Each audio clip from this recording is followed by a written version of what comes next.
Shavua Tov, Beshem Hashem, Naaseh Venatzliach. Nous allons parler de la parasha de Vaera et je vais vous citer une partie d'enseignement que le Rabbi Yoshua Pinto dit sur cette parasha dans ses livres ou dans ses cours. Ils sont nombreux.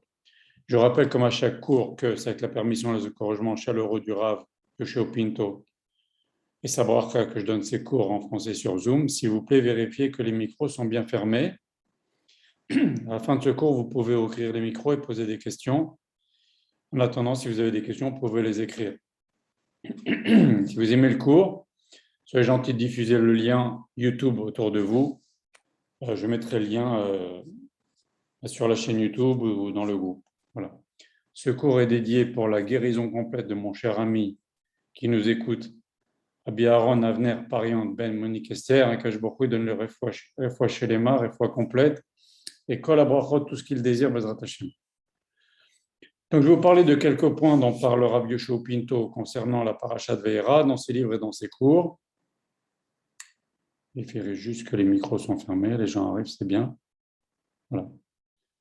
Donc, on va commencer par lire un peu cet épisode avec Mamré.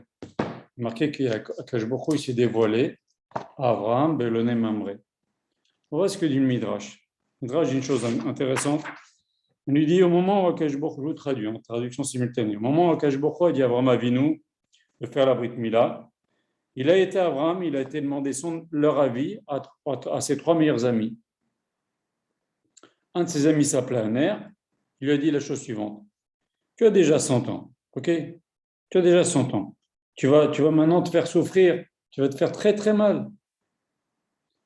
Bon. Eshkol lui a dit, quand tu vas faire la Brit Mila, tes ennemis pourront te tomber dessus, pourront en profiter pour te tuer. Pourquoi tu prends un risque pareil? Mamré, il lui a dit, ton Dieu qui t'a sauvé du Kifshanaesh, c'est-à-dire Or-Kasdim, quand Nemrod a jeté Abraham dans le feu, qui t'a sauvé des rois quand il y a eu la guerre contre les rois, qui t'a sauvé quand il y a eu les famines. Maintenant, il te demande de faire la Brit Mila et tu ne vas pas l'écouter.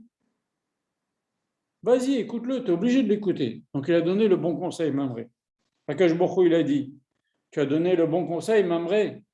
Eh bien, sur ta vie, je me dévoilerai dans ton palais, dans ton territoire. Là où Abraham avait posé sa tente, c'était sur le terrain de Mamré.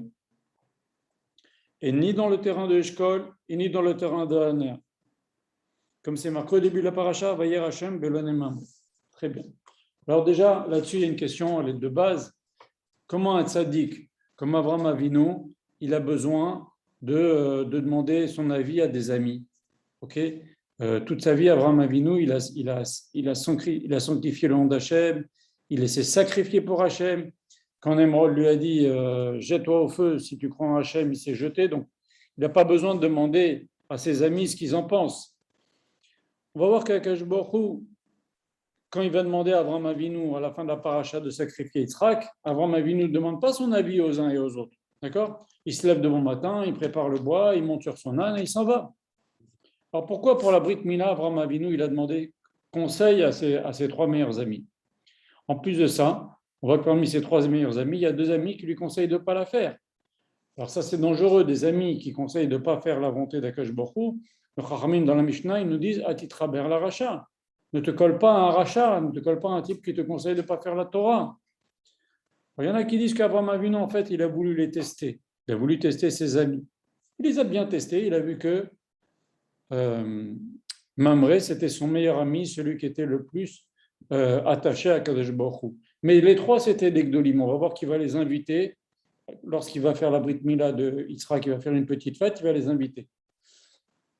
Le Rav a dit la chose suivante pour répondre à toutes ces questions. Avraham Avinu, il savait que la Brit Mila, c'est pour toutes les générations, bien entendu. C'est la seule mitzvah du Sefer Bereshit avec la mitzvah de Guide Anaché du nerf sciatique. Donc, Avraham Avinu, il savait que c'est une mitzvah pour toutes les générations. Il a voulu montrer qu'en fait, la Brit Mila, il ne l'a fait pas dans la précipitation. Il l'a fait en réfléchissant. Lui, il n'avait pas de doute pour faire ou pas faire la Brit Mila. Seulement, il a juste voulu montrer qu'il a fait la Brit Mila après avoir bien pesé les choses, après avoir consulté ses trois proches amis. Et donc, il y a deux façons, en fait, de faire une mitzvah. Soit de façon discrète, soit de façon publique. Si c'est de façon discrète, seule la personne qui fait la mitzvah et Akadosh Baruch Hu sont au courant. C'est très bien, des fois c'est nécessaire. Par exemple, la tzedaka, on dit que c'est mieux de le faire de façon discrète. Ça enlève la colère d'Akadosh Baruch Hu. Mais si c'est de façon, il y a des mitzvot, et la plupart, c'est pas mauvais de les faire de façon publique. Pourquoi? Parce qu'on va gagner un kiddush Hashem. Les gens vont prendre exemple sur toi, les gens ils vont prendre des encouragements de toi. Ça va donner une bonne influence sur ton entourage et sera même une influence sur ta descendance. Si on sait que tel et tel ancêtre faisait bien cette mitzvah, etc. La Gemara, elle raconte, elle disait, quelle est la mitzvah que ton père avait l'habitude de faire? Et toi, quelle est la mitzvah que ton père avait l'habitude de faire? C'est-à-dire que, bien sûr, c'était des ta'anim, c'était des amoraïm, il faisait toutes les mitzvot, mais quelle est la mitzvah qui lui était chère? Donc, des fois, une mitzvah que l'on fait avec insistance et que l'on fait devant tout le monde, ça a une bonne influence. En fait, c'est un calcul que l'homme doit faire. Est-ce qu'il vaut mieux faire cette mitzvah discrètement ou en faire une grande publicité? Pardon. Des fois, même pour la tzedaka, on peut en faire une publicité. On voit dans le Shulchan Aruch qui cite que, excusez-moi, à l'époque, les synagogues, il n'y avait pas d'électricité. Elles étaient éclairées avec des bougies qu'on posait sur des candélabres qui étaient suspendus ou sur les côtés contre les murs. Eh bien, le Shulchan Aruch dit que quelqu'un peut demander à ce que son nom soit mentionné sur un candélabre. C'est monsieur un tel qui a offert ce candélabre-là. Pourquoi? Parce que ça va encourager les autres à eux aussi donner pour l'éclairage de la synagogue. Donc, il y a même dans la tzedaka, des fois aussi bien de le faire en public. Voilà. Baba Salé, le Rav raconte que Baba Salé, son arrière-grand-père, quand quelqu'un, il savait qu'un tel a fait telle une mitzvah, et ben dès qu'il y avait une petite réunion, il disait, vous savez, un tel, il a fait une super mitzvah, il a fait telle mitzvah. Alors les gens disaient, mais il ne veut peut-être pas qu'on l'annonce à tout le monde. Il disait, c'est pas grave. Lorsque les gens vont savoir, parce que moi je le répète, Baba Salé le répète, qu'il a fait telle et telle mitzvah, ils vont se retrouver encouragés aussi à faire cette mitzvah, et ça va lui rajouter à cette personne-là qui a fait cette mitzvah, ça va lui rajouter des mérites. Et tout ça, c'est allusionné dans un verset qui nous dit la chose suivante. Anist, dans Parashat Nitzavim, tout de suite après Azinu, il y a marqué Anistarot, non, avant Azinu, justement. Non, après Azinu, excusez-moi. Avant Azinu, juste après Kitavo, il y a marqué un verset qui dit Anistarot l'Hachem, les choses cachées sont Hachem, et les choses dévoilées sont pour nous et notre descendance. Alors bien sûr, Rashi ne parle pas de ça. Rashi parle d'autre chose. Ce n'est pas le moment de développer ça maintenant, mais c'est allusionné en tous les cas dans ce verset. Anistarot l'Hachem, les mitzvot que l'on fait discrètement, elles sont pour Hachem, il n'y a que Hachem qui est au courant. Mais les choses cachées sont pour nous et pour notre descendance, c'est-à-dire le mérite, le retentissement que cela aura, eh ben, on recevra une récompense pour nous et aussi pour notre descendance. Donc en fait, ce qu'il faut retenir de ce que le Rav a dit, c'est que les mitzvot dévoilées qui encouragent les autres, que l'on fait et qu'on fait savoir aux autres, c'est ce qu'a voulu faire Abraham, en allant demander qu'est-ce que vous en pensez. Il voulait la faire à Brit Mila, pour lui, ce n'était pas une question. Mais en faisant savoir qu'il allait faire cette mitzvah-là, il va faire un kiddush Hashem, les gens vont parler de la Brit Mila, on va en entendre parler. Et ben, en faisant ça, on reçoit une récompense pour nous et pour notre descendance. Dans le cours de la semaine dernière, j'ai parlé de l'histoire du père de Shmuel. Je ne vais pas la raconter maintenant, mais il a fait exprès de remettre à l'honneur certaines mitzvot. Et c'est comme ça. Par exemple, pareil pour le Talmud Torah. Il y a des gens, par exemple, Rav Israël, il a fait en sorte que ça se passe à grand bruit, l'inauguration de Talmud Torah, l'inauguration d'un mikvé, pour donner envie aux autres de faire telle et telle mitzvah. Et c'était ça le calcul d'Avraham Avinu. Le Rav raconte maintenant, dans le même ordre d'idée, le Rav raconte une histoire de quelqu'un qui était venu le voir, un Rav, qui avait écrit un très beau livre de Torah. Et ce Rav était venu chez Rav Pinto, il lui a dit, mais j'arrive pas à le vendre. À chaque fois que je vais chez un libraire, le libraire me dit, écoutez, il y a un certain nombre de places dans ma librairie, on ne peut pas rajouter un autre livre, et puis ces livres qui sont là, ils se vendent bien déjà. Si j'enlève ces livres-là pour mettre votre livre, alors que j'ai aucune demande sur votre livre. Et en fait, c'était l'excuse que tous les libraires lui donnaient. Le Rav lui a dit, fais la chose suivante. Dis à ta femme, dis à ta fille, à ton fils, à tes cousins, tes cousines, tes tontons, tes tatas, chacun d'aller un jour demander, est-ce que vous avez ce livre, le livre de ce Rav-là. À la fin, dans toutes les librairies de cette ville-là, il y avait un défilé de gens qui demandaient est-ce que vous avez ce livre, est-ce que vous avez ce livre, est-ce que vous avez ce livre. À la fin, quand lui, il est venu pour vendre ce livre, il lui dit ah ouais, ton livre, il est très demandé, tout le monde le demande. Et bien finalement, ils lui ont trouvé la place, ils ont vendu son livre et finalement, c'est aujourd'hui un livre connu. Alors qu'est-ce que ça veut dire? Quel rapport avec notre histoire? En fait, Abraham Avinu, il a fait un peu la même chose. Il a demandé à ses amis, Akash Baruch Hu me demande de faire la bride, qu'en pensez-vous? C'est une bonne chose ou pas? Abraham Avinu, il s'en moquait de la réponse. Pour lui, il n'y a jamais eu de question ni d'hésitation. Mais il a voulu faire la publicité sur la mitzvah de Brit Mila. Voilà. Et donc, après, Aner, Eshkol et Mamré, ils ont raconté à leur tour, à leur famille, à leurs amis, à leur entourage qu'Abraham Avinu a fait la bride. Et Mamré qui a donné la bonne réponse, non seulement il a fait la publicité, donc il a une part dans cette mitzvah de faire la publicité, mais en plus de ça, il a mérité qu'Akash Baruch Hu se dévoile sur son territoire. Voilà. Ça, c'est une chose. Deuxième chose qu'on voit dans les livres du Rav, la Torah nous dit qu'Abraham est sorti Kechom Hayom, en pleine chaleur de la journée. Vous connaissez bien l'histoire, Akash Baruch Hu, c'était le troisième jour de sa Brit Mila. Akash Baruch Hu, il a dit c'est pas la peine que Abraham se fatigue à chercher des invités. Il a sorti le soleil de sa coquille, comme on dit, c'est-à-dire il a fait très très très très chaud, et afin que personne ne sorte et Abraham ne soit pas obligé de chercher des invités.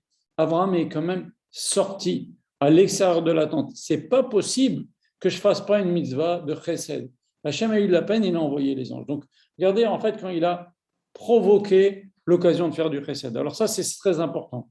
Le Rav, il parle beaucoup de ça dans ses livres. Il dit, il faut pas attendre, et donc c'est connu qu'il faut pas attendre l'occasion de faire une mitzvah et encore moins l'occasion de faire du chesed.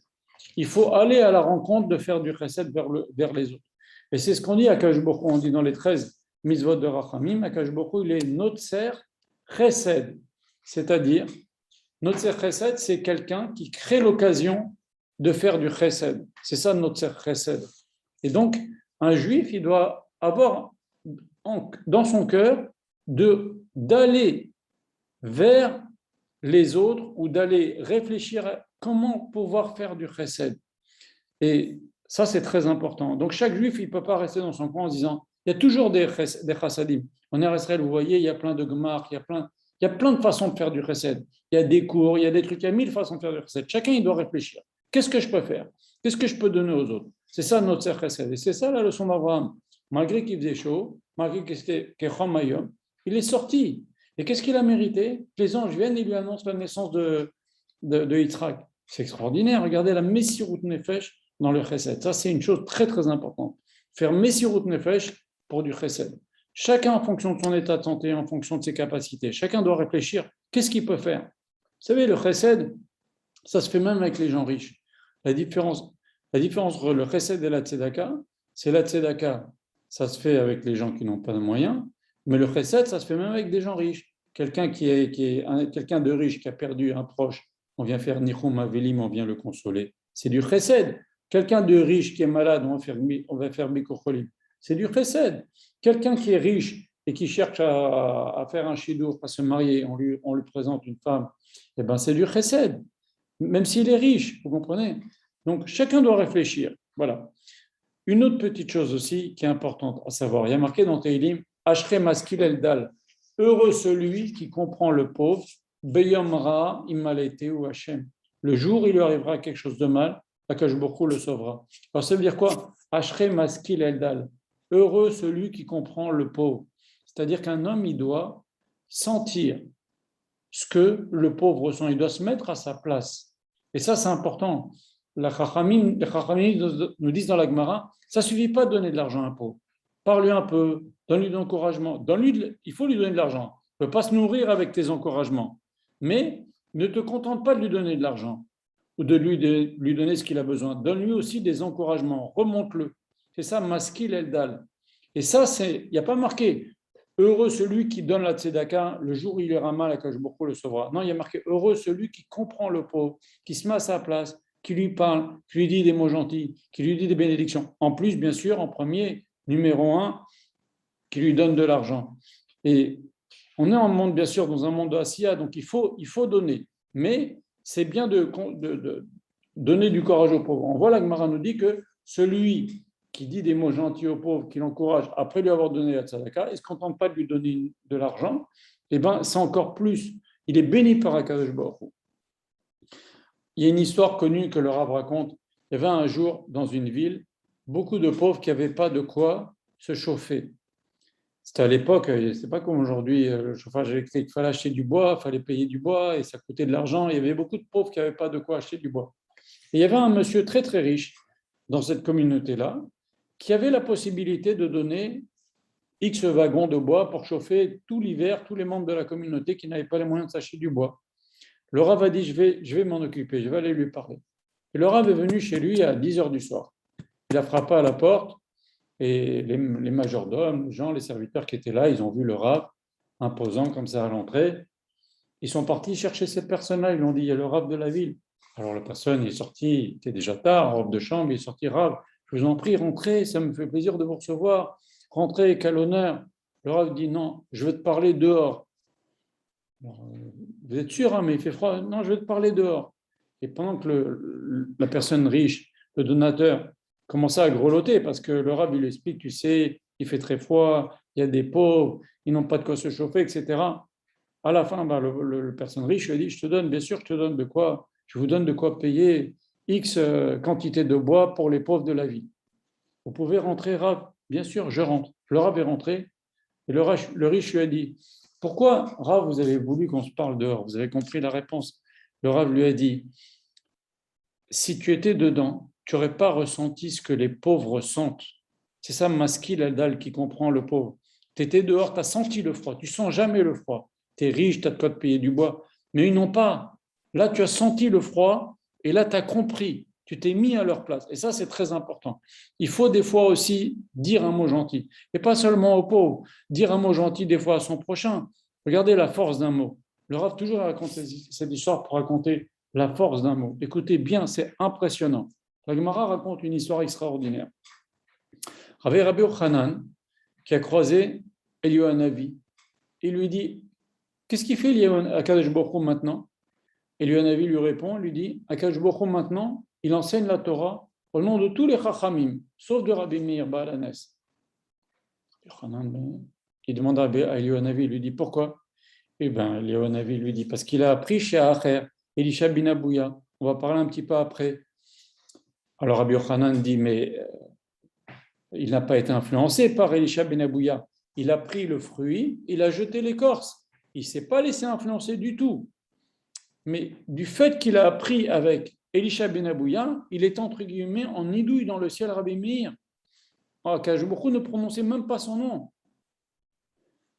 Et même dans la Mishnah, si vous voyez dans la Mishnah, on dit jamais le nom, très rarement on dit le nom de Rabbi Meir. Mais cette Mishnah, c'est Rabbi Meir, mais on ne dit pas son nom. Et qu'est-ce qu'il a dit Rabbi Yochanan? Il a défendu Rabbi Meir, il a dit, mais il a mangé le fruit, il a jeté l'écorce, il ne s'est pas laissé influencer. Dès qu'il a dit ça, Eliyahu il dit, ah, j'entends Akadosh Baruch Hu, il cite le nom de Rabbi Meir, ici des enseignements de Torah au nom de Rabbi Meir dans le ciel. Qu'est-ce que c'est que cette histoire? D'abord, ça s'est passé au moins 200 ou 300 ans après la mort de Rabbi Meir. On parle de Rabbi Meir Baal Hanes. Toute la journée, on est en train de dire Bisrout Rabbi Meir, et Rabbi Meir, Rabbi Meir, et Rabbi Meir. Tant qu'il n'y avait pas une personne en bas qui disait un gentil mot pour prendre sa défense, il était en nidouille dans le ciel. On dit d'ailleurs que quand il a dit ça à Rabbi Yochanan, il y a une fumée qui est sortie de la tombe de Rabbi Meir. Ça veut dire qu'il était en stand-by. Akadosh Baruch Hu ne voulait pas prononcer son nom pendant des centaines d'années. Un petit mot de Rabbi Yochanan qui a pris sa défense, qui a dit il ne s'est pas fait influencer, il a mangé le fruit, il a jeté l'écorce, il ne s'est pas fait avoir. Ça suffit pour sauver qui? Rabbi Meir Baal Hanes. Regardez la force d'un petit mot, un petit mot gentil, un petit mot de défense sur quelqu'un. Donc les dirigeants, de toute façon, d'Am Israël doivent toujours parler du bien, mais même nous, on doit toujours parler du bien de notre prochain. On ne sait pas ce que ça peut lui faire comme bien, même pour des gens décédés, même s'il s'appelle Rabbi Meir Baal Hanes. Vous vous rendez compte quand même, c'est incroyable. Donc, et même des centaines d'années après, Rabbi Israël disait, on peut enfoncer quelqu'un et remonter quelqu'un avec le petit doigt. Quelqu'un qui est en train de se noyer, on lui met le petit doigt, il s'enfonce. Et quelqu'un qui est en train de se noyer, on lui donne le petit doigt, il s'accroche, on peut le sortir. C'est-à-dire quoi? Il suffit de pas grand-chose pour casser quelqu'un. Un mot méchant, on lui fait la tête, un mot pas gentil, une grimace. Et après, le type, il va faire, ou la fille, ou la personne, elle va faire une déprime. Okay, elle va être malheureuse. et quelqu'un, on peut lui faire un mot gentil, un compliment, un sourire, et hop, on le remonte. Il ne suffit de pas grand-chose. C'est comme ça les rapports humains. Voilà. Et donc, c'est ça, Ashre Maskil Eldal, comprendre ce que l'autre ressent, pas seulement le pauvre, l'autre, son prochain. Toujours un mot gentil. Les Chachamim, ils ont dit aussi que quelqu'un qui fait la tête en permanence, c'est comme un bord bereshut arabim, c'est bien connu, c'est comme un obstacle, une peau de banane dans la rue sur laquelle on glisse, on peut se casser la jambe, Dieu préserve. Et bien, quelqu'un qui fait la tête en permanence, et ben, c'est pareil, il peut déprimer les autres. Et alors, ce n'est pas une raison quand on voit quelqu'un qui fait la tête, de lui faire une remarque, dire ah, tu fais toujours la tête. C'est pas comme ça qu'il faut réagir.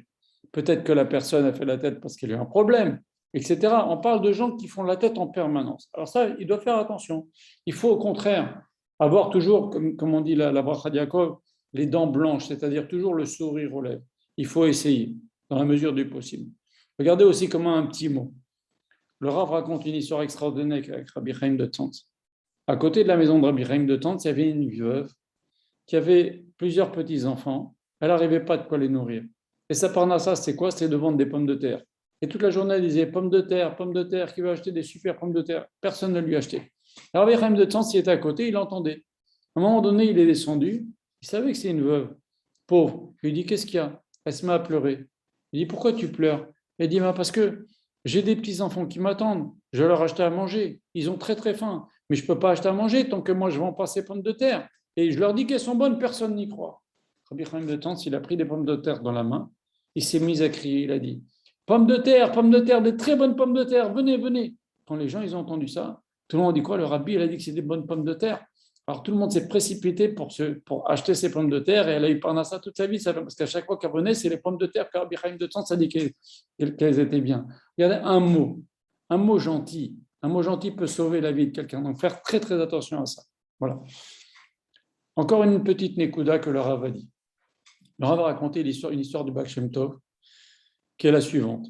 Il y avait un jour un roi qui voyageait et il arrive à l'approche de sa ville, peut-être à 10 km de sa ville, et il avait très, très, très, très, très soif. Il a demandé à ses serviteurs, creusez un puits ici. Il y a de l'eau, je suis sûr qu'il y a de l'eau ici. Alors ses serviteurs lui ont dit, mais Majesté, quel travail de creuser un puits, c'est compliqué, on va passer des heures. Majesté, on envoie quelqu'un, un cavalier, il court en un quart d'heure, il arrive là-bas, il ramène de l'eau à la ville, et te la ramène ici, tu pourras boire, et tu as une belle gourde pleine d'eau fraîche. Le roi a dit non. Moi, je peux avoir des gens qui vont courir dans ma ville pour me rapporter de l'eau, mais le commun des mortels, le commun de mes citoyens n'a pas cette chance-là. Alors moi, je vais faire creuser de l'eau pour tout le monde, pour que tout le monde puisse en profiter. En fait, c'est la même histoire avec Avraham Avinu. On voit que de nombreux événements dans la vie d'Avraham Avinu, il ne les a pas vécus pour lui-même, il les a vécus pour sa descendance. Dans Rachid, c'est plein de points marqués. Si on voit les Rachid dans ses parachutes, il s'est arrêté là parce qu'il allait avoir une guerre ici. Il est descendu en Égypte. Regardez l'Égypte. Il est descendu en Égypte à cause de la famine. Sa femme a été prisonnière et elle n'a pas fait de bêtises avec un homme. Et ils sont ressortis avec tout le et Abraham est ressorti avec tout le kavod, avec beaucoup de richesses. C'est exactement ce qui va se passer pour les nés d'Israël quand ils vont venir en Égypte. Ils vont venir à cause de la famine. Yaakov il descend à cause de la famine. Ils vont avoir du mal, ils vont souffrir comme Abraham a souffert quand on lui a pris sa femme. Ils vont pas faire de znout à part une femme. Et ils vont ressortir avec des grandes richesses. Il a tracé la voie. Et beaucoup de choses qui se passent avec Avraham Avinu dans nos parachutes, c'est des choses qui se passent pour les générations à venir. Mais en vérité, il en est de même pour nous, le Rav dit. Des fois, on passe des moments difficiles dans notre vie. Est-ce que l'on sait si ce n'est pas des moments, on n'est pas en train de tracer une voie ou d'alléger les épreuves pour notre descendance? Il n'y a rien qui arrive par hasard dans la vie. Et c'est ça la morale de tous les liens que Rachi fait au sujet d'Abraham et les descendances qui vont venir, sa descendance qui va venir après. Il a tracé la voie. Plein d'histoires. Il y a marqué, il a fait la guerre à Dan, au roi. Parce qu'après, dans les descendants, parmi l'Israël, il y aura une guerre à l'endroit de Dan, etc. Voilà. Donc, rien n'arrive par hasard. Des fois, on trace des choses pour nos enfants, voilà, pour notre descendance. Voilà. La Torah nous raconte aussi que je vais vous lire ce que dit le texte, c'est incroyable, écoutez bien. Je vais lire un passage. Avraham Avinu, quand les anges sont venus, regardez ce qu'il va faire. Amar Rabbi Yehuda Amar Rav, c'est la Gemara. Dans Baba Metzia a dit la chose suivante.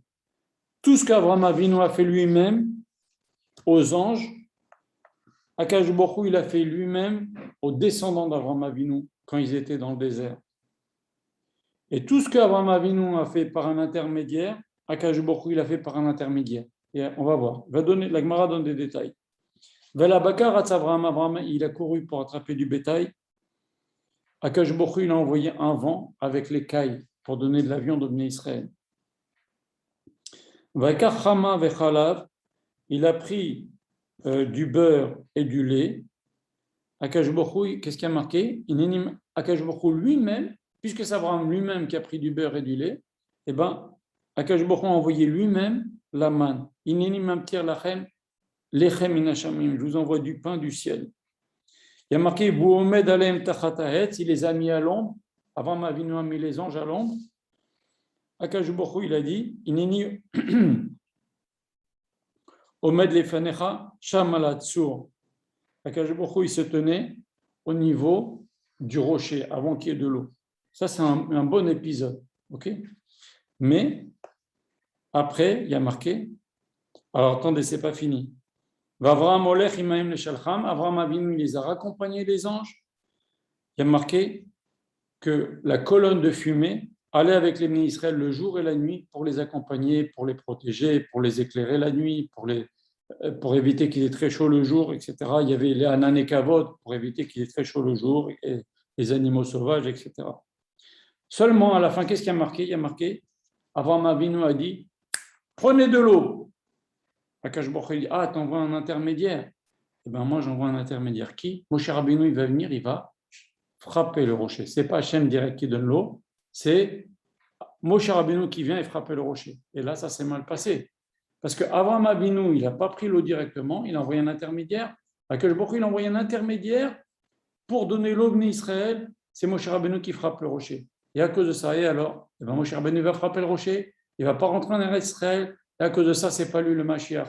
Parce que si Moshe Rabbeinu était rentré en Eretz Israël, ça aurait été lui le Mashiach. Donc regardez, une petite action, comme on dit Masa Avot Siman Labanim, mais une petite action d'Abraham, tout ce qu'il a fait lui-même, ça s'est bien passé après pour les Bnei Israël dans le désert. Mais une chose qu'il n'a pas fait lui-même, il a envoyé un intermédiaire, ça a eu des conséquences terribles. À cause de ça, Moshe Rabbeinu, on a énormément souffert. Et nous aussi, on aurait préféré Moshe Rabbeinu nous fasse rentrer. Regardez, il y a un Rashi, un Or HaChaim HaKadosh à la fin de Razinu, qui dit que à la fin d'un temps, c'est Moshe Rabbeinu qui va venir libérer les Bnei Israël. C'est lui le Mashiach, selon le Or HaChaim HaKadosh. Voilà. Donc, il faut faire attention à chaque petit détail des choses qui se sont passées à l'époque d'Abraham Avinu, Yitzhak et Yaakov, ça a eu des conséquences. Maintenant, on voit que les anges sont venus sauver l'autre. Et il se passe quelque chose de bizarre. Regardez comment nous dit la Torah.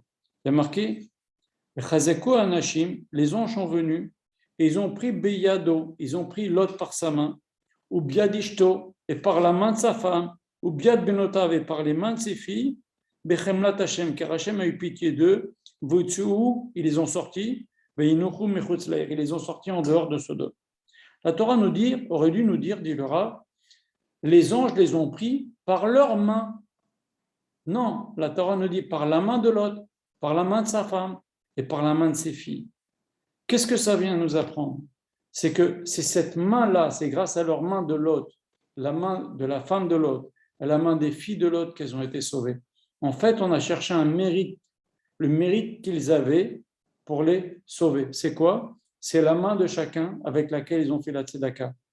L'autre, c'était peut-être un tordu qui est venu vivre dans cette ville-là, mais il a fait la tzedaka. Quand il a vu des anges, il les a reçus. On va en parler juste après. La femme de l'autre aussi, malgré qu'elle ait été punie, elle est devenue en statut de sel, nous raconte la paracha. Et pourquoi en statut de sel? Parce que quand l'autre a voulu donner à manger aux anges, il a dit à sa femme, donne-leur du sel.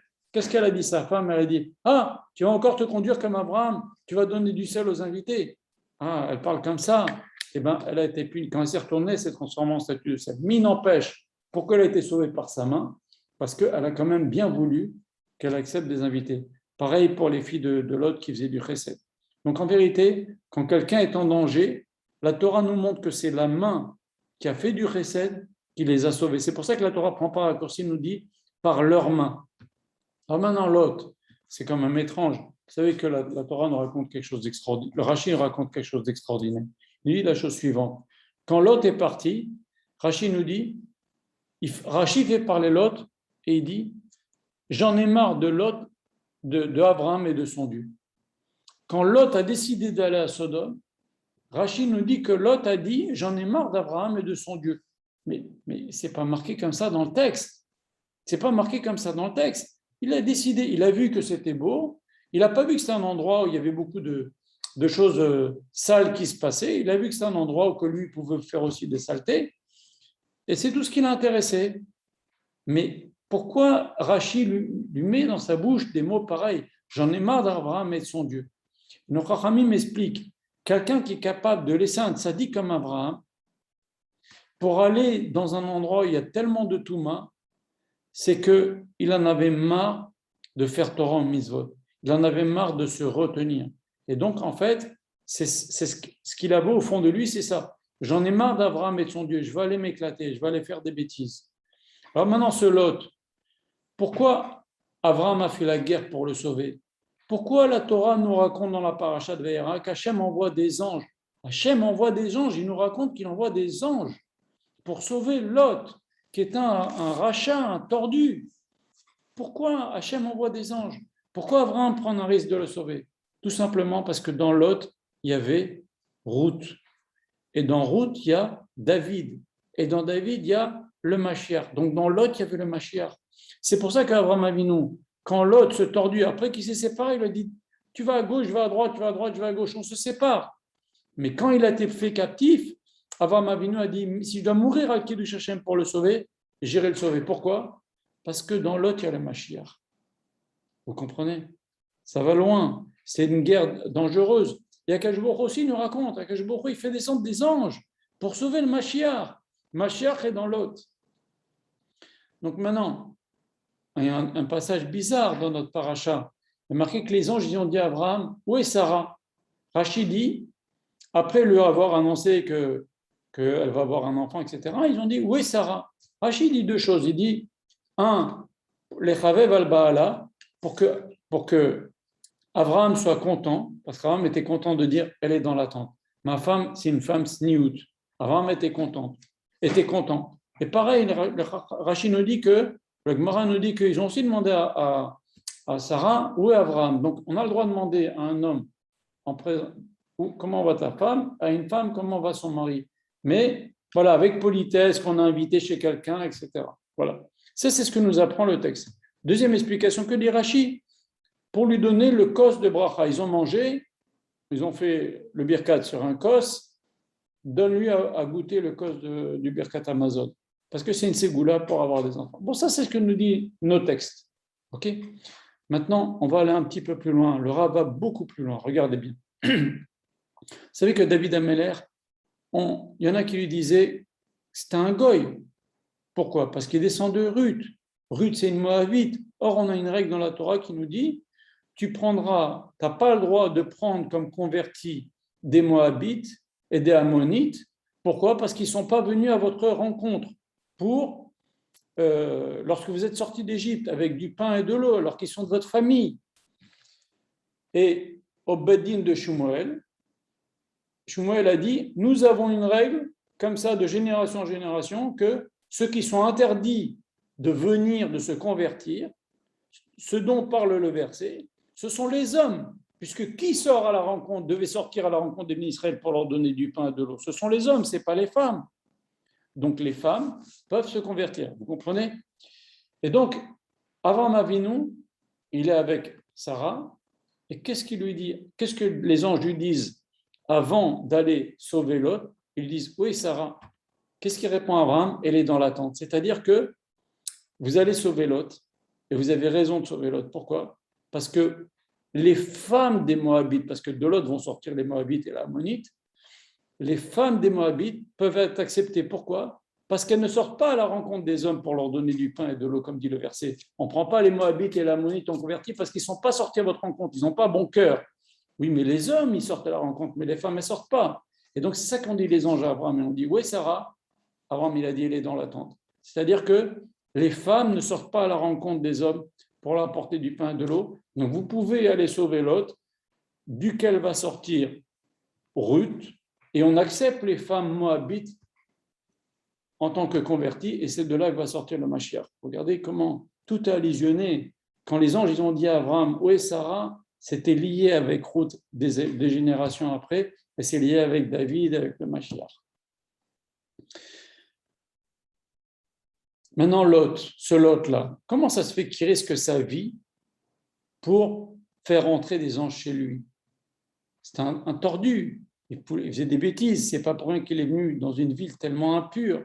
Il voulait faire. Les Chachamim nous disent qu'il était un tordu, Lot. N'empêche que ce jour-là, il leur a donné des matzot. Vous savez que c'était Pessah, ce jour-là, quand les anges sont venus. Il leur a donné des matzot. Rachid nous dit, la Torah nous dit, il leur a donné des matzot.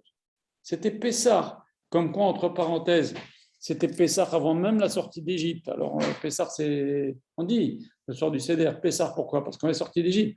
Mais comme quoi, à ce moment de l'année, il y a un inyan de manger de la matzah et pas du chamex, etc. Bon, après, l'histoire a été construite dessus. Bref, en tous les cas, pour revenir à notre sujet, ce Lot-là, pourquoi il risque sa vie? C'est un tordu. Pourquoi il risque sa vie pour sauver des anges? Il a été très loin. C'est comme quoi, des fois, quand on veut faire du chesed et c'est décousu, on fait n'importe quoi. Regardez ce qu'il a été dire. Il a été leur dire aux anges, aux gens, qui agressaient sa maison, qui voulaient casser la porte de sa maison, qui voulaient rentrer. Et les anges les ont rendus tous aveugles, mais ils voulaient casser la porte de sa maison pour violer les anges. Ils croyaient que c'était des hommes. C'était des homosexuels, tous les gens autour. Ils voulaient aller avec les anges. Qu'est-ce qu'il leur dit, Lot? Il leur dit, j'ai 2 jeunes filles vierges, prenez-les. Ils lui ont dit, non, non, nous on veut ces hommes-là. Non, mais qu'est-ce que c'est que ce chesed-là? Il va sacrifier sa fille, ses 2 filles. Mais c'est débile de faire une chose pareille. En tous les cas, lui-même, il prend un risque. Il reçoit les anges. Pourquoi? Qu'est-ce qui lui a pris à ce tordu de Lot de faire une mitzvah pareille, de sauver les anges? Et il faut savoir que Lot, même si c'était un type qui était devenu un voyou, il a vu depuis petit que le mari de sa sœur, Abraham, c'est le mari de Sarah, Sarah c'est la sœur de Lot, le mari de sa sœur, il fait Messirut Nefesh, c'est-à-dire il fait des grands efforts pour recevoir des invités, et bien ça l'a marqué. Et bien lui maintenant, au péril de sa vie, même si c'était un type qui respectait rien, même on a dit qu'il dit j'en ai marre d'Abraham, de Dieu et de son Dieu, mais j'ai vu la Messirut Nefesh, les grands efforts d'Abraham Avinu pour recevoir des invités, et bien moi, je vais faire la même chose. Je vais faire aussi Messirut Nefesh pour recevoir des invités. Qu'est-ce que ça nous apprend? Ça nous apprend que ce qui a marqué Lot, c'est ce qu'il a vu avec ses yeux. Et ça nous apprend, c'est une grande leçon de Moussar pour nous dans l'éducation. On peut parler aux enfants ou même, pas seulement dans l'éducation, dans l'influence qu'on peut avoir sur les autres. Il y a ce qu'on dit et il y a ce qu'on fait. Des fois, ce qu'on fait, en tous les cas, les choses pour lesquelles on fait Messirut Nefesh, ça va marquer les autres encore plus que des beaux discours. C'est ça la morale, pourquoi Lot a été risquer sa vie pour sauver les anges, parce qu'il a été marqué par la Messirut Nefesh d'Abraham. Voilà. Après, encore une ékouda, on voit qu'Abraham, la Torah nous raconte qu'Abraham Avinu a prié pour sauver les 5 villes. Et le lendemain, il voit que les villes sont détruites. Le lendemain, il revient au même endroit. Il voit que les 5 villes sont détruites. Tout ce qu'il a prié n'a servi à rien. Et la Torah nous dit, il s'est tenu à cet endroit-là où il avait prié la veille. Et qu'est-ce que nous disent les Chachamim? À ce moment-là, le lendemain, lorsqu'il a vu que toutes les tfilotes qu'il a fait la veille n'ont servi à rien, c'est là qu'il a institué la tfila de Shacharit, la prière du matin. Alors c'est étrange. Normalement, il aurait dû dire, ma tfila n'a servi à rien. Je ne vais pas instituer une prière pour toute ma descendance, alors que j'ai vu que ma tfila de la veille n'a servi à rien. Pas du tout. Au contraire. Avraham Avinu, il s'est dit, Akash Baruch mes tfilotes, je crois qu'elles n'ont servi à rien. Ok, ça ne servait à rien pour la ville de Sodome, mais ça servira pour d'autres choses, les tfilotes ne sont jamais perdus. Et c'est pour ça qu'Abraham Avinu, le lendemain, il a dit, je vais instituer la tfilat shacharit pour que tous les jours on prie, parce que les tfilotes sont gardés toujours pour quelque chose d'autre. Akash Baruch Hu, il sait mieux que toi ce qui est bien pour toi. Regardez comment on fait dans Birkat Kohanim. On dit Ibarecha Hashem Bishmerecha. Le Kohen Gadol, il dit, le Kohen, pardon, qui fait Birkat Kohanim, il ne dit pas qu'Akash Baruch Hu te donne la parnassa, la santé, les enfants, la richesse, je ne sais pas. Akash Baruch Hu, il dit qu'Hachem te bénisse et te garde. C'est-à-dire, Hachem, il sait ce qui est bien pour toi. Hachem, il te bénit comme lui, il pense que c'est bien pour toi. Donc, des fois, on prie, on ne sait pas ce qui est bien pour nous. D'ailleurs, c'est bien qu'on prie de dire si c'est bien pour nous. Okay, si on arrache trop quelque chose, on ne dit pas si c'est bien pour nous, et qu'Akash Baruch Hu nous enlève autre chose. Ça aussi, le Rav, il le répète souvent. Toujours, on dit, Birkat, un verset, il dit, Shlomo Melech, il dit, Birkat Hashem itashir, velo tesev, tosef et sev ima. La bénédiction d'Hachem, elle l'enrichit et elle ne rajoute pas avec de la tristesse. Elle est pure positive, pur bénéfice.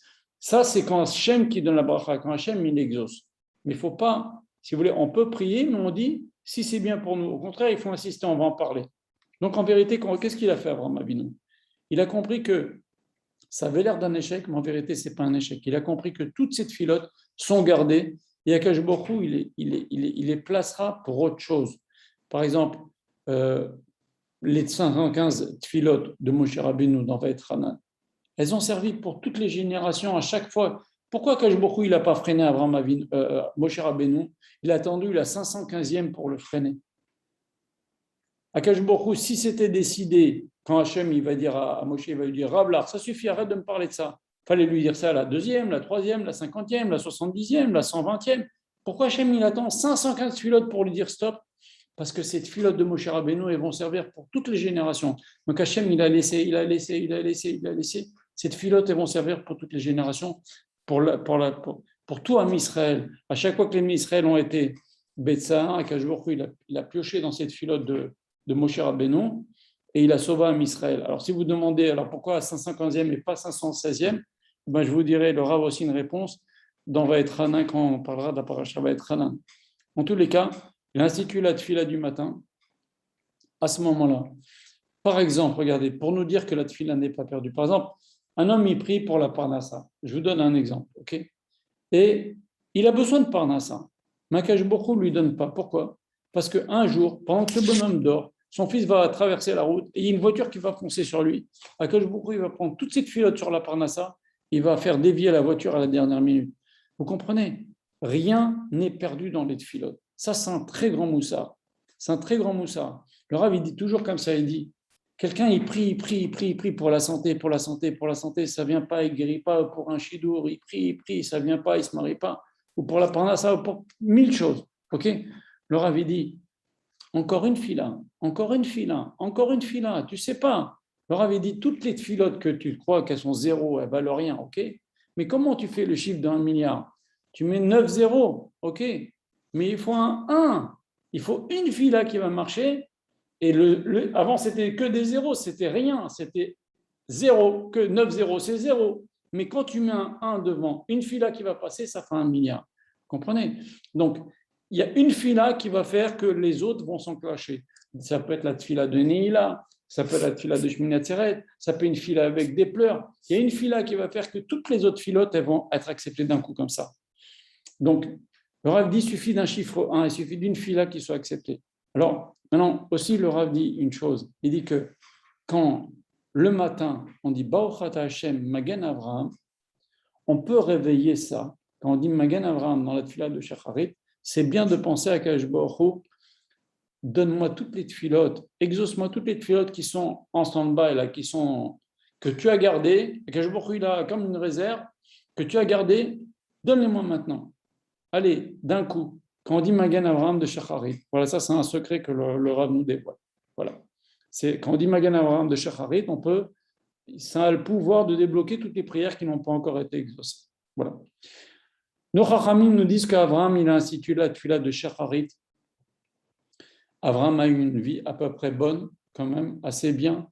Il est marqué Vavraham Zaken, Baba Yamim, tous ces jours ont été bien remplis. Il a eu des épreuves, mais il n'a pas eu de drame, on va dire. Même s'il a eu un début difficile, il a eu des épreuves où il a tenu fort, mais par rapport par exemple, à la vie de Yitzhak, c'était une vie un peu plus difficile. Il a eu la Kedah, il n'a pas eu d'enfants pendant longtemps, etc. Il n'a pas pu se marier avec une autre femme. Enfin, voilà, il est resté stérile pendant longtemps. Il a eu des problèmes avec Esav, etc. Voilà. Et Yaakov, lui, par contre, et donc Yaakov, pardon, lui, il a eu une vie très difficile. Il a eu depuis son enfance des problèmes avec Esav. Après, il a voulu le tuer. Après, il a dû lui piquer la bracha. Après, Lavan, excusez-moi l'expression, mais qui a essayé de le rouler pendant 20 ans, qui lui a refilé une femme qu'il ne voulait pas. Après, Dina qui s'est fait violer. Après, Yosef qui a cru qu'il était mort, qui s'est fait vendre par ses frères, la haine. Il a eu une vie très difficile. Et bien, on voit que Abraham, il institue la tefila de Shacharit. Shacharit, c'est le matin. Tout est beau, tout est clair. Mincha, c'est Yitzhak. Il a une vie difficile, qui commence à être difficile. Pas aussi dur que Yaakov, mais une vie difficile. Eh ben, il a une vie avec des hauts et des bas. Eh ben, c'est quoi Mincha? C'est quand le soleil commence à baisser. Ça commence à être un petit peu moins clair, moins lumineux. Il a institué Tfilat Mincha. Et Yaakov, il a institué Tfilat Arvit. Quand tout est noir, quand tout est difficile, il a une vie très difficile. Et alors, qu'est-ce que ça nous apprend? Ça nous apprend qu'on doit prier à Akadosh Baruch Hu, quelle que soit notre situation. Que ce soit comme Abraham, une vie facile, ou comme le matin, que ce soit comme l'après-midi, quand le soleil se couche, la vie un petit peu moyenne avec des hauts et des bas, ou quand c'est très difficile, comme Yaakov, quand il fait noir, quand ça arvit. Il y a des périodes bonnes dans la vie, il y a des périodes moyennes, il y a des périodes difficiles. C'est ça, Shacharit, Mincha et Arvit. C'est ça que les tfilotes que nos ancêtres ont instituées. Mais regardez ce que dit David Amelech. Il dit Tov leodot l'Hashem, la guide ba boker chazdecha, il est bon de louer Akadosh Baruch Hu, de prier. La guide ba boker chazdecha, le matin, dis le chesed d'Akadosh Baruch Hu, tout va bien, tout est super, ok? Shacharit, veimunatra belelot. Mais quand c'est la noire, quand c'est la nuit, quand c'est le din, vous savez que c'est une période difficile le soir, ok? On ne donne pas la tzedaka le soir, on n'étudie pas le Tanakh le soir, tout ça jusqu'à Chatzot, ok? Eh bien, la guide ba c'est le moment où jamais de montrer sa émouna à Kadosh Baruch Hu. Et on prie quand même si c'est un moment difficile. Voilà. Le Rav rapporte dans un de ses livres quelque chose de très très joli, c'est le Roche. Le Roche, il dit la chose suivante. Il nous dit, j'ai posé la question dans le groupe ce matin, il nous dit, Retse Kaacher Retse Yetzircha. Veux ce que veut ton Créateur. Rav Israël, il m'avait dit une fois, je l'ai déjà cité dans les cours, il a dit « J'accepte les souffrances parce que la volonté d'Hachem, c'est me donner des souffrances. » Donc, le Roche nous dit « Quelle que soit la situation dans laquelle Akadosh Baruch Hu te met, tu dois l'accepter. » C'est ça. On doit accepter toutes les situations dans lesquelles Akadosh Baruch Hu nous met. Alors, j'ai posé la question ce matin dans le groupe et le Rav la pose. Alors, si c'est comme ça, pourquoi prier? Quelqu'un qui, par exemple, n'a pas de santé, n'a pas de parnassa, si le Roche nous dit que tu dois accepter la situation, eh ben, ce n'est pas la peine de prier pour la parnassa. Tu sais le contraire de ce qu'Akadosh Baruch Hu veut, puisque tu vois bien qu'il ne t'a pas donné parnassa ou il ne t'a pas donné la santé. Pourquoi tu pries pour la santé? Alors, je vais vous dire ce que le Rav dit, c'est extraordinaire, mais c'est une très très grande leçon de vie. Écoutez bien ce que dit le Rav. Je vous traduis. Il nous explique maintenant pourquoi on va prier. Si on est censé faire ce qu'Akadosh, accepter la situation dans laquelle Akadosh Baruch Hu nous met.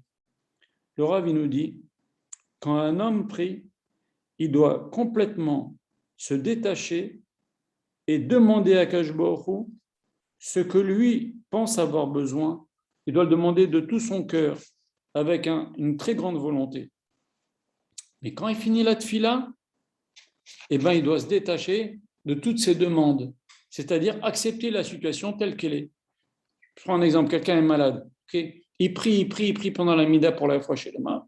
Il ne l'a pas, eh ben, il accepte la situation d'être malade.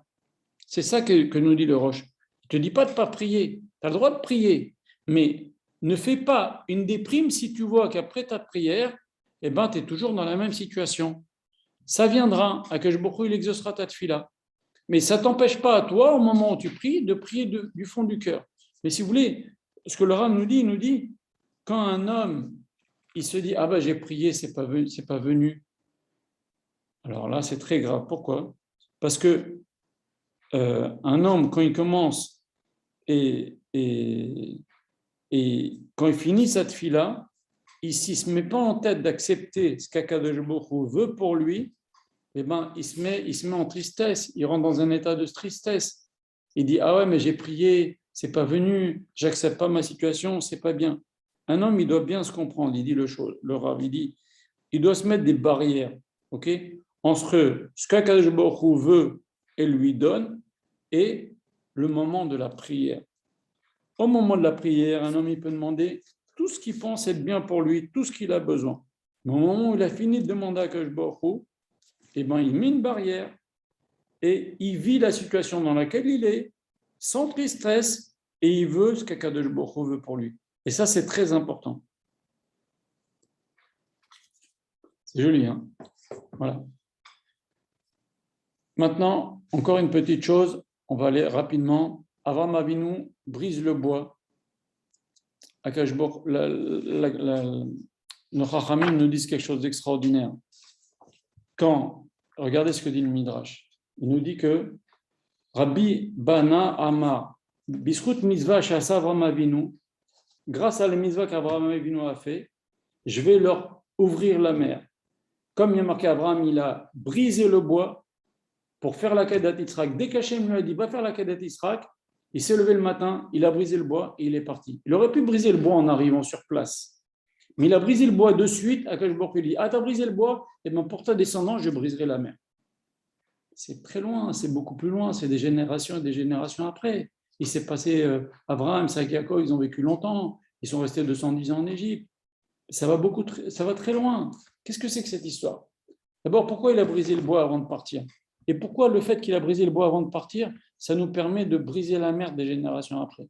Il faut savoir que il a senti, Abraham Avinu, que là, il a le courage de briser le bois. Eh bien, il a fait tout de suite, très vite, parce qu'il s'est dit, est-ce qu'après, j'aurai le courage et la force de briser le bois au moment du sacrifice de Yitzhak? Et c'est sûr que le Yetzer Hara, et le Midrash raconte dans tous les sens comment le Yetzer Hara, il a voulu noyer Abraham, Yitzhak, il les a rendus l'enfer jusqu'au moment de la Kedat Yitzhak. Le Yetzer Hara, il a tout fait pour que la Kedat Yitzhak n'ait pas lieu. Donc Abraham Avinu, il a dit, je fais tout de suite, pendant que j'ai envie, pendant que j'en ai la force. Il faut savoir aussi, donc c'est ça, c'est très important. Quand on sent qu'on a envie de faire une mitzvah, on a la flamme pour faire une mitzvah. On a dit la semaine dernière qu'on a la flamme, la simcha pour faire une mitzvah. Ça, on est récompensé dans ce monde. Mais dès qu'on la sent, il faut tout de suite la concrétiser. C'est ça toute l'histoire d'Avraham Avinu. Il a concrétisé la flamme qu'il avait de faire la volonté d'Hachem, même si c'était complètement antithétique. On a dit ce matin dans une des vocales que j'ai mis dans le groupe que c'était le dernier Nisayon d'Abraham. C'était un Nisayon Kiyumi où il était... C'est l'antithèse d'Abraham. Toute sa vie, il s'est battu contre ce sacrifice humain. Et voilà qu'Hachem lui demande de faire un sacrifice humain. Il n'a pas réfléchi. Il a tout de suite, il a coupé le bois, il a dit, on y va. Et qu'est-ce qu'il dit? À un moment donné, il dit, il est parti, Ushne Nahara Vito. Il est parti avec les deux jeunes. Les Chachamim nous disent, c'est qui les deux jeunes? C'est Eliezer et Ishmaël. Et qu'est-ce qu'il dit le Baal Shem Tov là-dessus? Il dit, Shne Nahara Vito, les deux jeunes avec lui. C'était aussi Shné, les années Naharab, les années de jeunesse. Heureux celui qui a la chance de Vayal Abraham, il monte à Abraham avec les années de jeunesse avec lui. Comme on disait dans le Beth Amikdash, quand Simcha Bet HaShoava, les Chachamim qui dansaient disaient heureux celui dont la jeunesse ne fait pas rougir la vieillesse. Et ça, c'est en allusion dans le verset. Donc, en tous les cas, il a une flamme. Il a concrétisé tout de suite par une mitzvah. Et ça aussi, c'est quelque chose qu'il faut retenir. Des fois, on a envie de faire quelque chose. Si tu attends, le Yetzer Hara, il va se charger bien de te faire oublier cette chose-là. Donc, il faut tout de suite concrétiser. Tu as une idée, tu as une mitzvah, tu as un truc, tout de suite, fais-le. Voilà. Maintenant, on va parler un petit peu de la Brit Mila. On est déjà à presque 1 heure de cours. Je vais aller très vite. OK? Très vite. La Gemara nous raconte quelque chose d'incroyable. David Ameller est rentré, alors qu'il était déjà le roi d'Israël, Tzaddik, Teilim, Tzaddik, Kodesh, Kodashim, on n'imagine pas la grandeur de David Ameller. David Ameller, il a les 4 pieds du trône divin, Abraham, Isaac, Jacob et David. David Ameller est rentré dans le mikvé Et en arrivant dans le mikvé, il s'est retrouvé nu. Il a dit, mince, j'ai pas de mitzvah. J'ai pas de mitzvah qui me protège. Il n'y a pas de féline, pas de talit. Il s'est rappelé qu'il y avait une mitzvah de Brit Mila et ça l'a rassuré. Et qu'est-ce qu'il a dit? Il a dit, ça, Sani, que Moshe Shalal Rav. Ça nourrit, je suis content, comme si j'avais trouvé un trésor. C'est quoi? C'est la mitzvah de Brit Mila. Enfin, la Brit Mila, il n'a pas fait maintenant. Il avait peut-être 50 ans, 60 ans, 40 ans quand cette histoire est passée. Mais la mitzvah de Brit Mila, il faut bien savoir. La Brit Mila, il ne suffit pas de couper la Brit Mila à l'enfant et puis c'est la Brit Mila, elle est faite. Un homme doit garder sa Brit Mila propre, c'est-à-dire pas faire de péché avec la Brit Mila. Sinon, s'il fait des péchés avec la Brit Mila, il redevient comme un incirconcis, ce qu'on dit en hébreu, harel. Un homme qui faute avec la Brit Mila, il redevient incirconcis.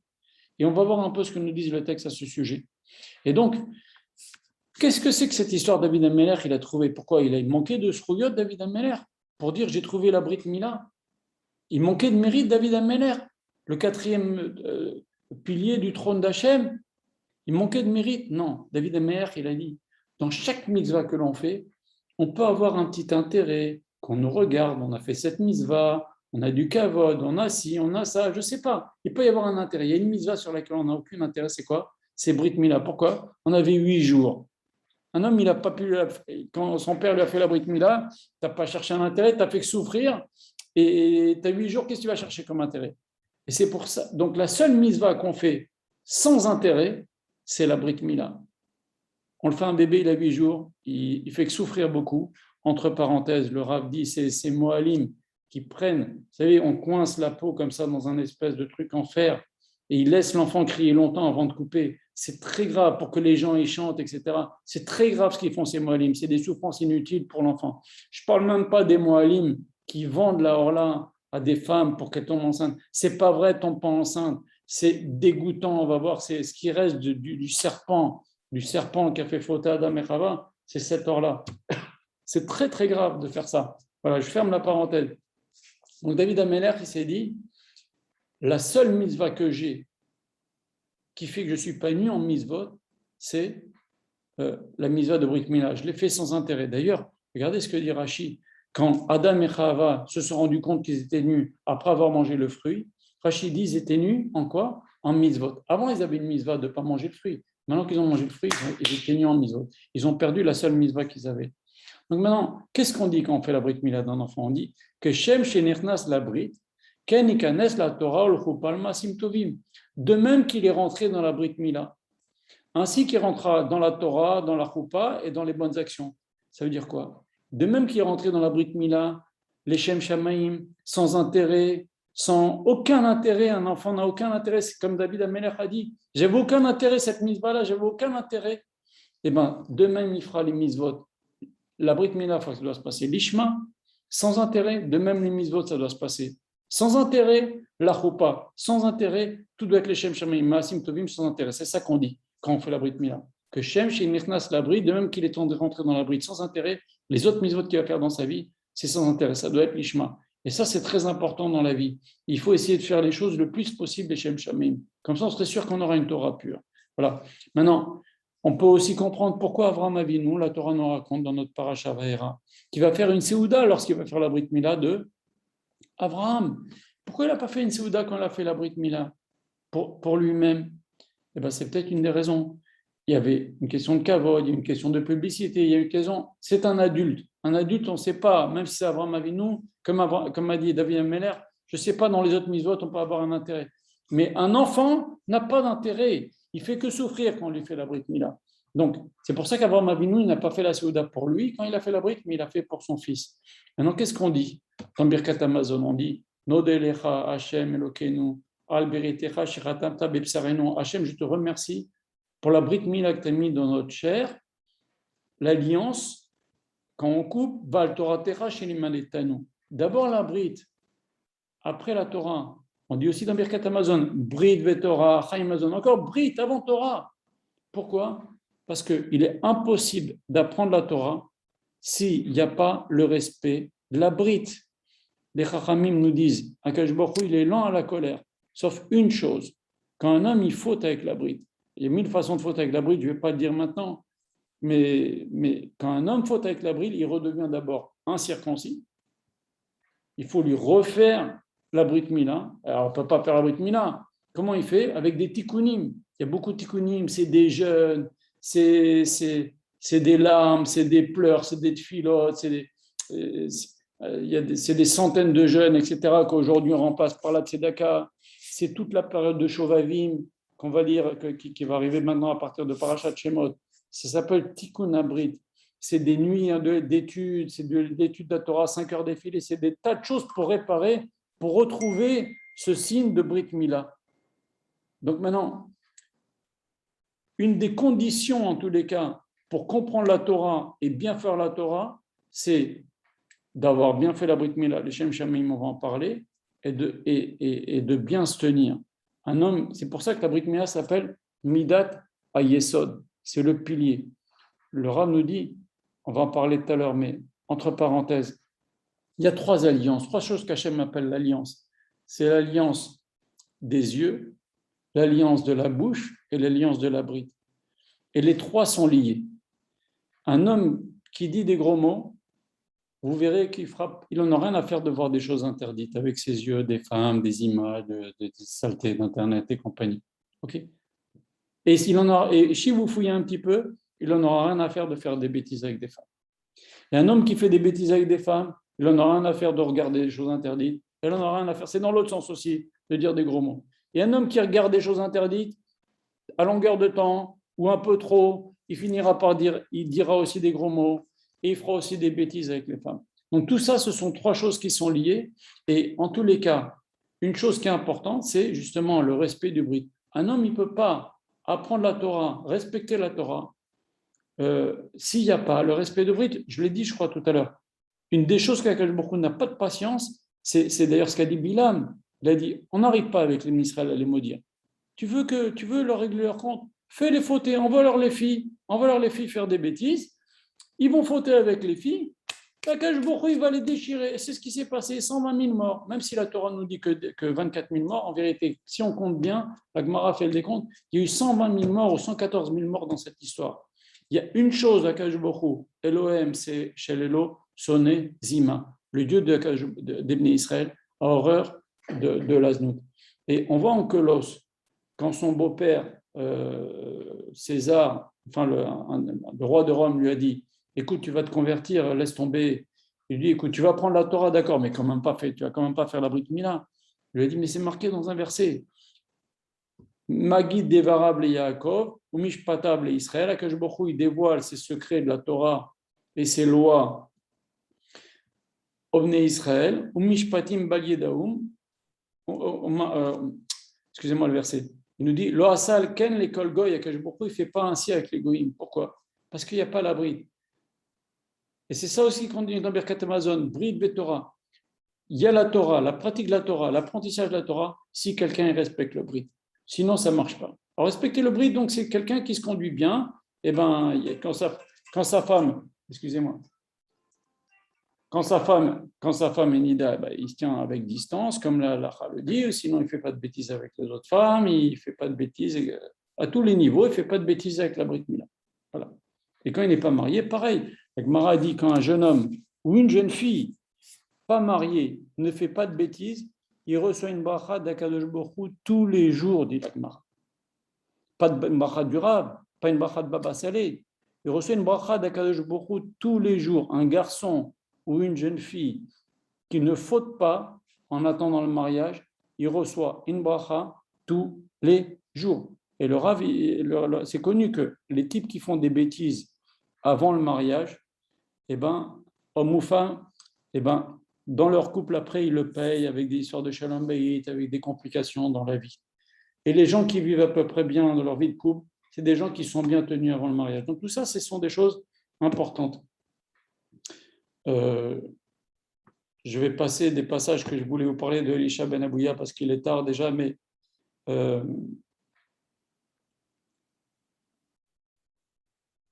regardez ce que nous disent nos Chachamim. Nos Chachamim nous disent qu'Avraham Avinu est à la porte du Gehinnom et chaque juif qui n'a pas fait de bêtises avec le Brit, chaque juif qui a la Brit Mila, nous dit le texte, Avraham Avinu ne la laisse pas rentrer. Alors c'est bon, il n'y a plus de juifs au Guéhinam, puisque tous les juifs font la Brit Mila. Non, chaque juif qui a le Brit, ça veut dire, il a encore le Brit sur lui, c'est-à-dire le signe qu'il y a eu au moment de la naissance. C'est les mêmes mots qu'il y a sur la mezouza, je ne vais pas le dire maintenant, ça commence Shin, après Dalet, après Yud. Dans le corps de l'homme, il y a ça, je ne vais pas parler de ça non plus, le Rav aussi en parle, mais Avraham Avinu, il voit ça. Et donc, un juif qui respecte la bride, il ne rentre pas au Guéhinam. Alors maintenant, il y a des juifs qui font beaucoup de bêtises. Et Avraham Avinu, il ne les laisse pas rentrer. Et qu'est-ce qu'il fait avec Akadosh Baruch Hu? Alors, c'est un peu compliqué, je ne veux pas trop rentrer dans les détails, mais il faut savoir que quand Akadosh Baruch Hu a fait Adam et Chava, ils avaient des habits de lumière. La seule chose qui nous reste des habits de lumière d'Adam et Chava, c'est l'ongle. Okay? Quand ils ont fauté, Akadosh Baruch Hu leur a fait des habits de peau. La Gemara dit, c'est quoi ces habits de peau? Or, avec un haïn,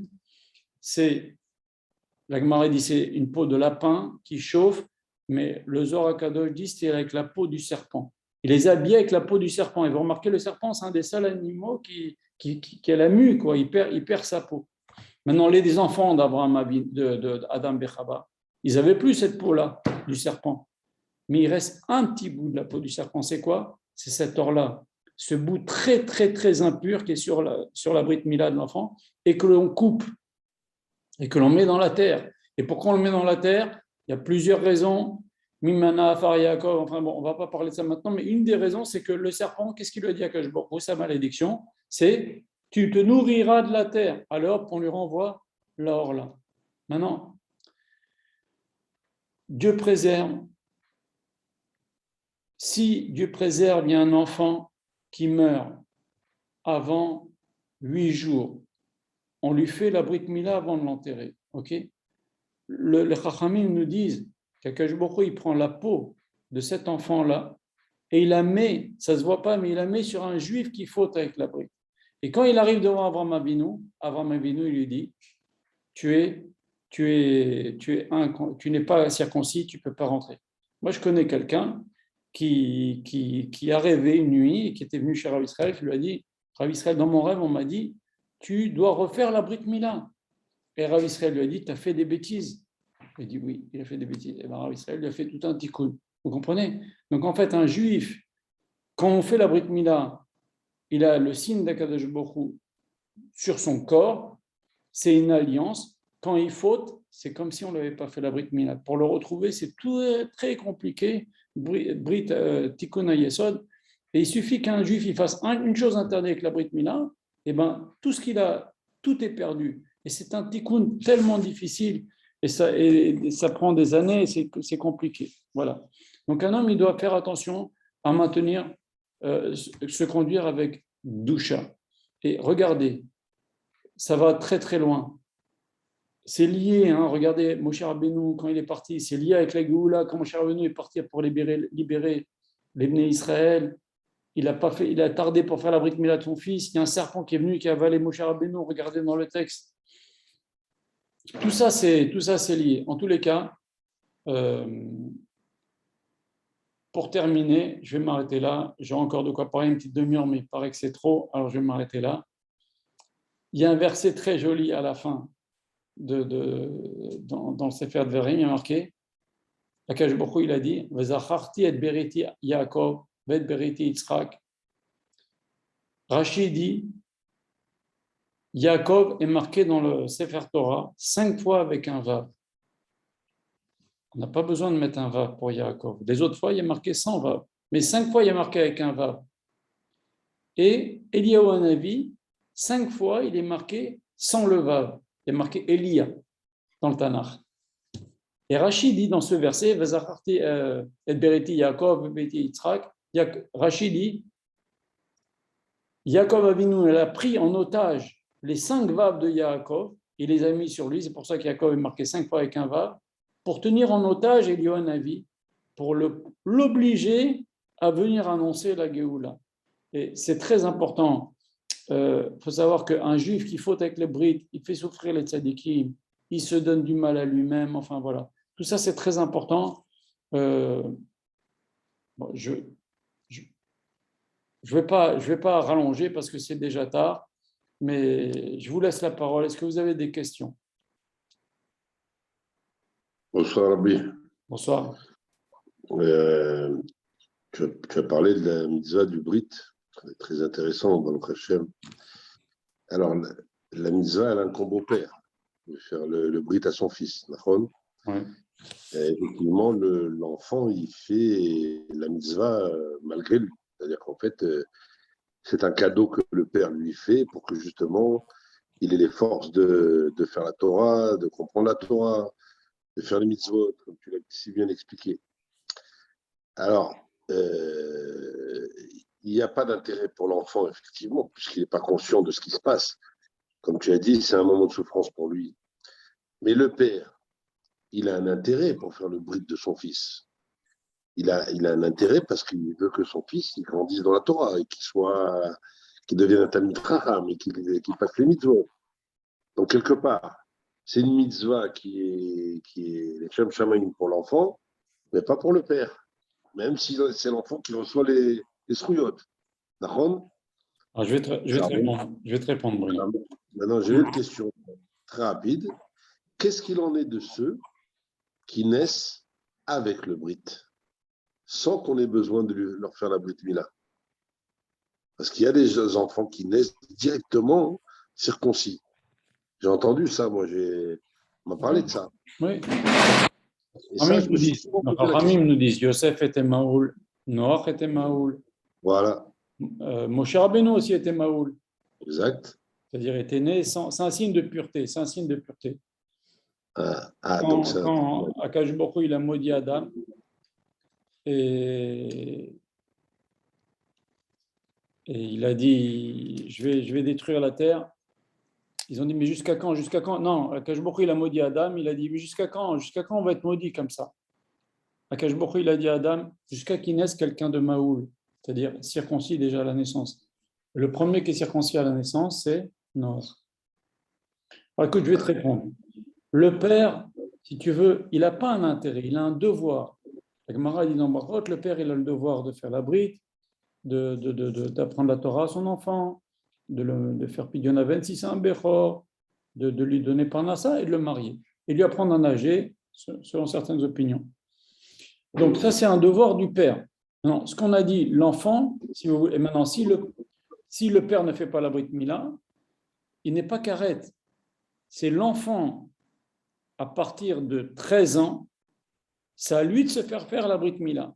Et si l'enfant, après 13 ans, il meurt sans avoir fait la Brit Mila, alors il est karet. Ainsi dit le Rambam. Donc en vérité, il y a que deux choses mitzvot positives sur lesquelles on est karet, c'est Korban Pessah, Brit Mila. C'est des actions positives sur lesquelles on est karet. Tous les autres, ce sont des interdits. Maintenant, c'est vrai ce que tu dis. Le père, il a un devoir, ok? Alors, il doit essayer de le faire le plus les Shem Shemaim possible, ok? Maintenant, à la différence de l'enfant, qui lui aussi, il a la mitzvah, mais c'est au père de le faire tant qu'il est petit, si vous voulez. Mais si tu veux, mais quand il a 13 ans, c'est à lui de se le faire. Mais l'enfant, au moment, en tous les cas, où on le lui fait, lui, il a cherché ni le kavod, ni le machin. Il peut rien penser. Il a 8 jours. Tu comprends? Maintenant, très attention à la kavana du père. Regarde ce que nous raconte notre Rachamim au niveau de. Je vais couper ton micro, Bruno, d'accord? Vas-y. Voilà. Ce que raconte notre Rachamim au niveau de Ben Zoma. De Elisha Ben Abouya. Il y a 4 personnes qui sont rentrées dans le Pardes. Le Pardes, c'est le plus grand niveau de connaissance de secret de la Torah. Il y a Ben Azaï qui est mort, Ben Zoma qui est devenu fou, Rabbi Akiva qui est sorti les Shalom, et Elisha Ben Abouya, il est rentré, quand il est sorti, il a commencé à faire n'importe quoi. Et on l'a appelé Acher. Et dès qu'il est sorti, il a commencé à faire n'importe quoi. Il y a une voix qui a dit revenez, Shuvu Banim Shuvavim, revenez mes enfants, faites Shuva, sauf Acher. Déjà, du ciel, on l'appelait Acher. Et après, comment ça s'est confirmé qu'on l'appelait Acher? Il a commencé à aller voir une prostituée, c'était Shabbat. Elle lui dit, mais je te connais, toi, tu es un grand rabbin, tu es Elisha Ben Abouya. Qu'est-ce qu'il a fait? Il a déraciné une plante pendant Shabbat. C'est complètement assourd. Hein? Elle lui dit, ah non, toi, c'est sûr, toi, tu es Acher, c'est quelqu'un d'autre, tu es Acher. Tu n'es pas Elisha Ben Abouya. Et donc, ce surnom-là que Dussel lui a donné avec la Bat-Kol, et cette prostituée lui a donné, tu es Acher, tu n'es pas le mec, le Rav qu'on a connu. Tu es Acher, tu es quelqu'un d'autre. Eh bien, il est parti en cacahuète et il a fauté avec la bride toute sa vie. C'est avec lui que l'histoire avec Rabbi Meir, je vous ai raconté tout à l'heure. Maintenant, l'Agmara nous raconte d'où ça a commencé l'histoire de Elisha Ben Abouya. Parce que son père était quelqu'un de très riche. Il a rassemblé tous les chachamim de Jérusalem. Il a fait une très belle Brit Mila. Et en attendant, il y a deux chachamim qui sont mis de côté. Agmara raconte, Rabbi Eliezer, Rabbi Yoshua. Ils ont commencé à étudier la Torah. Ils étudient. Et d'un seul coup, il y a eu un feu autour d'eux. Et le père d'Elisha Ben Abouya est venu le jour de la Brit. Il a dit, vous êtes venus pour brûler ma maison? Il a dit, non, ce n'est pas de notre faute. La Torah, elle a été donnée dans le feu parce qu'il y avait le feu autour du mont Sinaï, en haut. Eh bien, nous aussi, on a appris la Torah telle qu'elle a été donnée au mont Sinaï. Et il y a un feu qui est venu autour de nous. Et il n'y a pas que. Le Chafetz Chaim raconte que son maître, je ne me rappelle plus son nom, il a vu son maître, il étudiait la Torah, il y avait le feu autour de lui. Le Baal Shem Tov aussi, c'est connu qu'il y avait le feu autour de lui quand il étudiait avec ses élèves. Donc, c'est une certaine madriga. Il a dit, le père d'Elisha Ben Abouya, si c'est comme ça, le kavod de la Torah, je veux que mon fils il devienne un chacham. Et donc, il a fait la Brit Mila, pas l'Echem Brit Mila, il a fait la Brit Mila pour faire de son fils un chacham, un tzaddik, quelqu'un qui est le kavod. Okay. Et il faut croire que même après, quand il a éduqué, c'était pas tellement l'Echem Shamaïm, c'était pour que tu deviennes un grand en Torah, qu'on te respecte, tu es du kavod, tu es quelqu'un d'extraordinaire. Et maintenant, ça a eu des conséquences, cette éducation-là. Et la Brite, la Gemara, elle a l'air de dire que c'est à la Brite que l'histoire a eu des conséquences, parce que la Brite n'a pas été l'Echem Shamaïm, elle a été l'Echem Kavod, que ça a eu des conséquences des années, des dizaines d'années après, qu'il a commencé à faire des bêtises avec quoi? Avec le Brite, avec ses prostituées. Et après, il a fait plein de bêtises avec le Brite. Donc, c'est quoi? C'est la mauvaise kavana du père au moment de la Brit Mila et certainement après dans l'éducation. Et même tu vas plus loin, quand il a entendu cette voix qui lui dit Shuvu banim shuvavim sauf acher, faites tous tes shuvas sauf acher. Il ne peut pas faire shuvah. Ben, il aurait dû dire, il n'aura pas olam haba. Ben, il aurait dû dire c'est pas grave, j'ai pas olam haba, ben, c'est pas grave, je fais la Torah quand même, j'étudie la Torah quand même. Il n'a pas fait ça. Pourquoi? Il était incapable d'étudier l'Ishma. Il était incapable d'étudier l'Ishma. Il aurait su dire, j'étudie, tant pis pour le Lamaba. Bon, moi j'étudie, moi je me conduis bien. Il était incapable d'étudier l'Ishma, faire la Torah l'Ishma. Tu comprends? Tout ça, pourquoi? La Gemara a l'air de dire, ça a commencé le jour de la Brit Mila, qui n'était pas les Shem Shamaim, c'était pour les honneurs. Et après lui, après son éducation était sur les honneurs, il était tout le temps ça en tête, il n'a jamais été capable d'étudier l'Ishma. Tu peux même poser la question, pourquoi Elisha Ben Abouya? Alors parce qu'on lui a fait la Brit Mila, pas l'Ishma, après on l'a éduqué à faire les choses pas l'Ishma, on a une règle qui dit que fais les choses pas les Shem Shamaim, tu finiras par les faire les Shem Shamaim, comme dit Sachamim. L'olam yasok adam lishma, mitorshelo lishma, ba lishma. Étudie la Torah pas l'Ishma, à la fin tu finiras par les faire l'Ishma. Le Rav aussi a parlé de ça, il a dit la chose suivante. Cette phrase-là qui dit étudie la Torah, même si ce n'est pas les Shem Shamaim, tu finiras par le faire l'Ishma, ça marche pour quelqu'un qui, en lui, a un mélange de l'Ishma et de Kavod, de ci ou de ça, il veut qu'on l'appelle Rav ou j'en sais rien. À la fin, le côté l'Ishma va ressortir, il finira par faire l'Ishma. Il va se débarrasser, il va grandir, il va arrêter de... C'est comme un enfant, pour les faire réviser, on lui donne des bonbons. À la fin, il comprend que c'est pour lui qui veut devenir...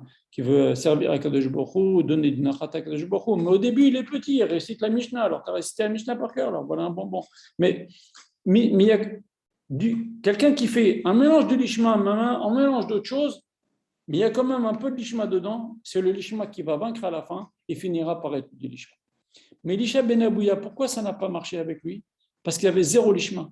Donc, il ne peut pas devenir l'ishma à un moment donné. Parce que pour que ça devienne l'ishma, que le lishma gagne, il faut qu'il y ait un peu de lishma. Mais lui, il y avait zéro lishma. Tu comprends?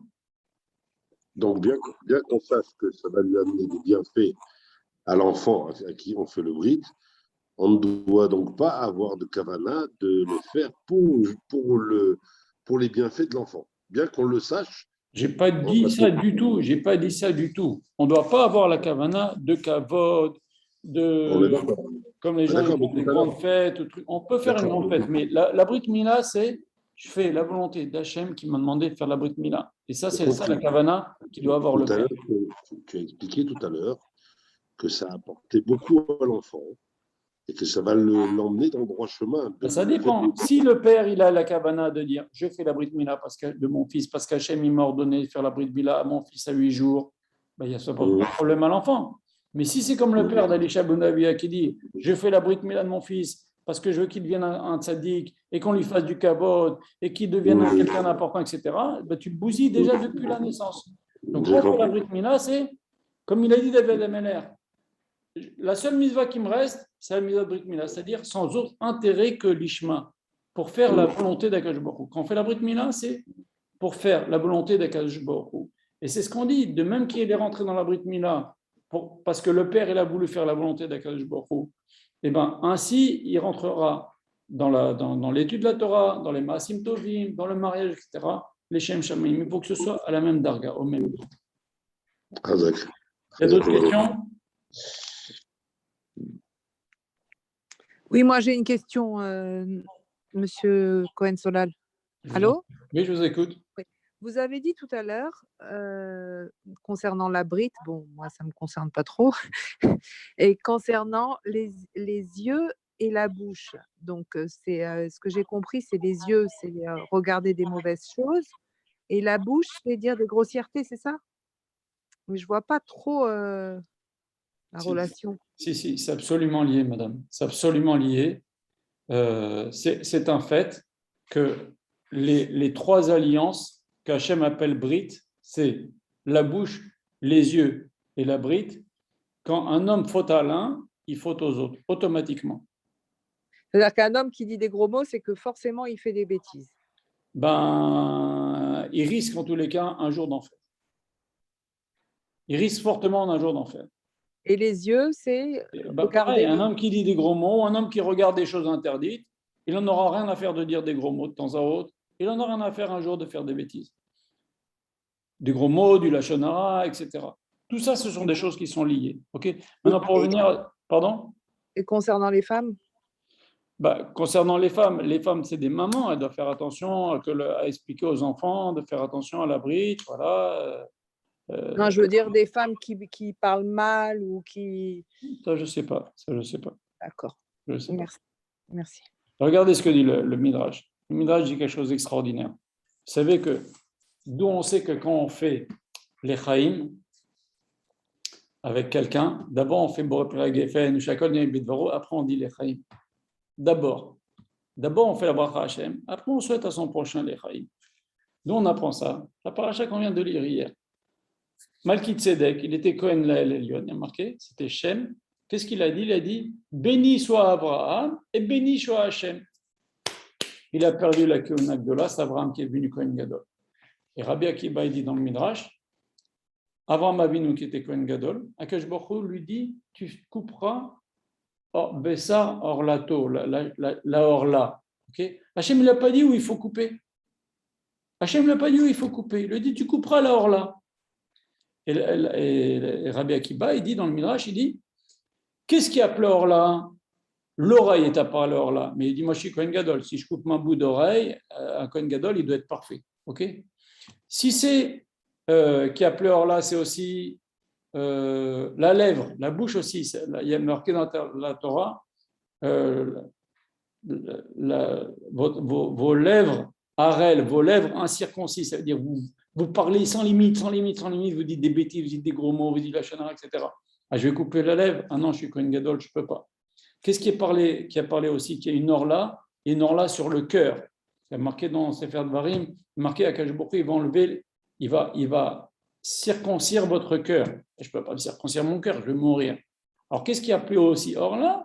C'est la brite. Alors, c'est là qu'il a compris que c'était là. Il a fait, le Midrash raconte que, comme Hachem ne lui a pas dit où c'était, il a fait ce raisonnement-là. Donc, il y a plusieurs choses qui sont appelées orla, l'oreille, la bouche, le cœur et la brite. Et il y a trois choses qui sont appelées brides, c'est les yeux, la bouche et la bride. Et quand un homme faute dans l'un, il risque fortement de fautes dans l'autre. Regardez, je vous raconte aussi une petite histoire extraordinaire. Il y avait un jour un type devant le Baal Shem Tov, il prend un verre, devant le Baal Shem Tov, devant ses élèves, ils étaient où? Peut-être dans une auberge, etc. Il y a un juif qui vient, qui prend un verre et qui boit. On lui dit, mais tu sais, le verre, il n'a pas été trempé au mikvé.